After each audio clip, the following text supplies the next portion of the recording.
Routine चेकअपसाठी Sharad Pawar पुण्याच्या ruby hall या रुग्णालयामध्ये तर शरद पवारांना खोकल्याचा त्रास होत असल्याची रुग्णालयाची माहिती। शरद पवारांची प्रकृती उत्तम असल्याचं सुप्रिया सुळेंनी स्पष्ट केलंय।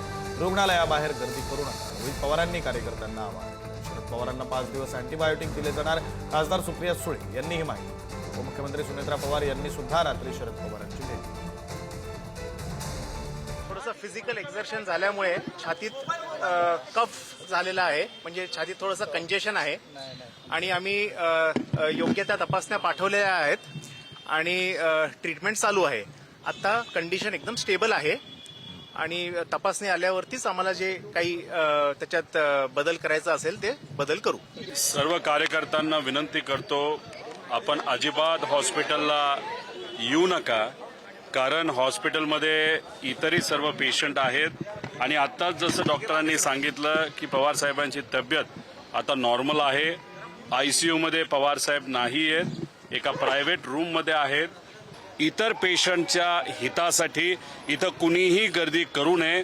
पवार साहेबांना कोणालाही त्या ठिकाणी भेटता येणार नाही, कारण का इथल्या हॉस्पिटलचा प्रोटोकॉल हा योग्य पद्धतीने फॉलो केला पाहिजे असं सुप्रियाताईंचं आणि आमच्या सर्वांचंच त्या ठिकाणी मत आहे।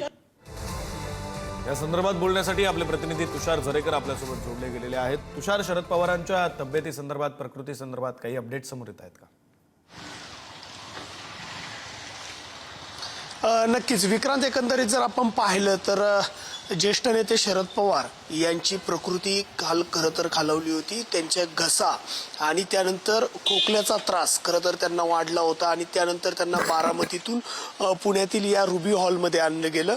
रुबी हॉलमध्ये आणल्यानंतर त्यांची रुटीन चेकअप खरं तर करण्यात आली। त्यानंतर त्यांच्या काही टेस्टही घेण्यात आल्या, मात्र त्या टेस्टचे रिपोर्ट येणे बाकी आहेत। त्यानंतर दुसरी गोष्ट जर आपण पाहिली तर जे या रुबी हॉल क्लिनिकचे जे डॉक्टर आहेत त्यांनीही सांगितलेले की पवार साहेबांची ही रुटीन चेकअप आहे, त्यांना जी औषधं आहेत ती नॉर्मली औषधं दिली जातात आहे आणि त्या अनुषंगाने या संपूर्ण ठिकाणी जर आपण पाहिलं तर मोठ्या प्रमाणामध्ये नागरिक किंवा कार्यकर्ते येऊ नये यासाठी पोलिसांचाही बंदोबस्त एकंदरीत पाहायला मिळतोय।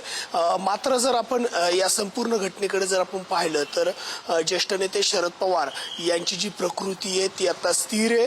त्यांच्या प्रकृतीमध्ये सुधारणा होताना एकंदरीत पाहायला मिळतीये। त्यांना खोकल्याचा त्रास वाढत असताना त्यांना या हॉस्पिटलमध्ये आणलं होतं आणि आता त्यांच्या प्रकृतीमध्ये सुधारणा होतीये। विक्रांत, बरं, धन्यवाद तुम्ही दिलेल्या या सगळ्या माहितीसाठी तुषार।